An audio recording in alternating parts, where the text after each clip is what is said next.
Hey everyone. Well, in this next chapter, we are going to talk about three things which can secure your data. Encryption, that's the first. Hashing, that's the second. And signing. Signing, okay? Three. These three things we'll talk about as per the module first, chapter 4, I guess. Yeah, 4 or maybe 5, doesn't matter. So let's go and talk about encryption. Let me share my screen so that I could present it to you and talk about it simultaneously. Hope you can see my screen now. And let me quickly. Yeah, I prepared these boxes here, and what we're gonna do, we're gonna talk about encryption first. Encryption. So there are two types of encryption, asymmetric and symmetric. The basis of the type is the kind of key they use. Okay. In symmetric, it would be the same key which will be used to encrypt data. Same key you'll use to decrypt it. You would have the same value. But in asymmetric, we have two keys. One is public and one is private. Okay. Private, you would not share, or you would not share with anyone. Public would be publicly available, as the name says. So you'll encrypt the data with private. This is your private key and this is your data. That's how you're going to encrypt it. That is asymmetric encryption. And the other side, whom you are sending this data, will decrypt it with the help of your public IP, which is available publicly. So these are two kinds of encryptions, asymmetric and symmetric. All right, now there is these are the types, and this transit and in use, where you are keeping or applying the encryption. When your data at rest, for example, we are from Azure. For now, so blob, let's suppose blob. So when data is there, which is not in use, okay, so data at rest, I said in use, but I'm talking about rest here. Data is lying somewhere and you are encrypting it. Okay, that is encryption at rest. Now, transit is when data is traveling. In that situation, data is encrypted.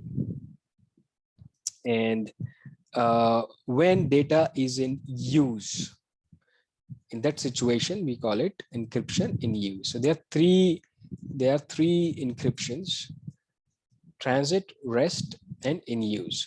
So rest, like I gave you the example of data in your blob or data on your disk, which is encrypted, is rest. In transit, while data is traveling, it is encrypted. Okay, like HTTPS is the wonderful example for this. Okay. And encrypting data in transit protects it from outside observers and provide a mechanism to transmit data while limiting the risk of exposure. Now, while the data is in use, what about in that scenario? In that scenario, there are ways that you can encrypt it. So there are three ways you can encrypt your data, and two types of encryption. Now let's go to hashing. Uh, let's try to understand first what is hashing. Okay, so hashing, as the name reveals itself, it's the hash. If you know Azure AD Connect, it sends the hash. Yeah, exactly. So hashing uses an algorithm to convert the original text to a unique fixed length hash value. Okay, and each time the same text is hashed using the same algorithm, the same hash value is produced. Okay, so this kind of hashing is deterministic. because every time you are hashing the numbers, you would have the same output, and it's vice versa. If you are unhashing, if I can call it, but you get the point, you would have the same output. Okay. So hashing is used to store passwords, as I said, the example of AD Connect. When a user enters their password, the same algorithm that created the stored hash creates a hash of entered password. This is compared to the stored hash version of the password. If they match, the user has entered the correct password.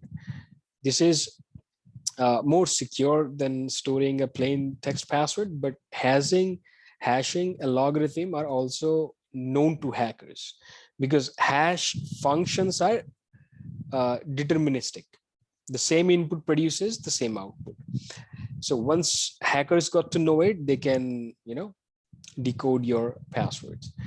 And the you can say the better version of hashing is the randomized, where every time you hash, you would have something else as the value.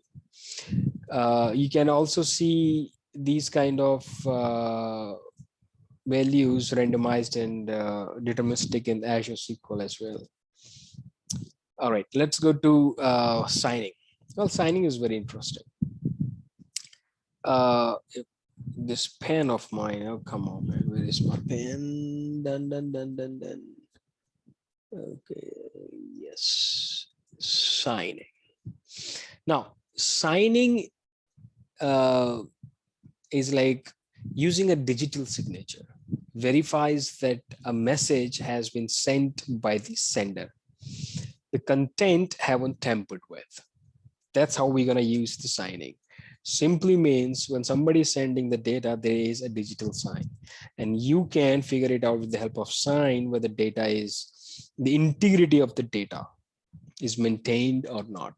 Now, how this thing work? Well, this works in a very simple way. If I could make it, let's suppose there is a message, there is an signature logarithm applied, and you would have your digital signature. Other end, it would be validated. Now, this thing is happening through the private key. At the other end, when you're checking whether to checking the integrity, the validation is happening through public key. And once the signature is validated, you can confirm that integrity is maintained. All right. That is the signing, and signing uses the hashing as well, because there is a signature algorithm or hashing algorithm which will change the output is different because it's hashed now. But this is the process. There is a message, then there is a signature logarithm using the private key, then there is a digital signature, and the other side you need to validate it through the public key, and you can validate if it's the integrity is maintained or not. So in this video we understood encryption, hashing, and signing as per the fundamentals, and that's all needed as per this chapter of security and compliance in SC-900. Well, thank you for watching, and you have a good day.